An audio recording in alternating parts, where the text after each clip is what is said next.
Hey everybody! Today we're going to learn on how to stop Excel from automatically changing numbers and fractions to dates using the absolute latest native setting. First, open Microsoft Excel. Look at the top left corner of the interface menu row and click on File.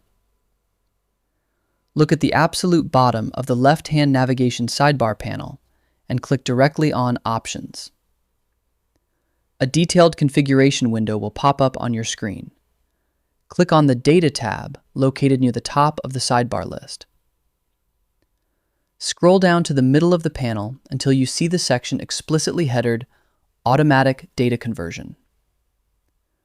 Locate the specific setting checkbox labeled Convert a continuous string of letters and numbers to a date.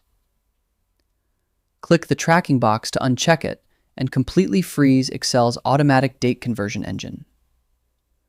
Alternatively, you can also uncheck the top master box labeled Enable all default data conversions below to stop Excel from messing with your leading zeros and scientific notations as well. Drop down to the bottom of the main options window and click the OK button to lock your new layout rules into the system core. And that's it. Your permanent, unadulterated raw data entry layout is now completely optimized and active. I hope it helps you in your current and future project. Thank you for watching.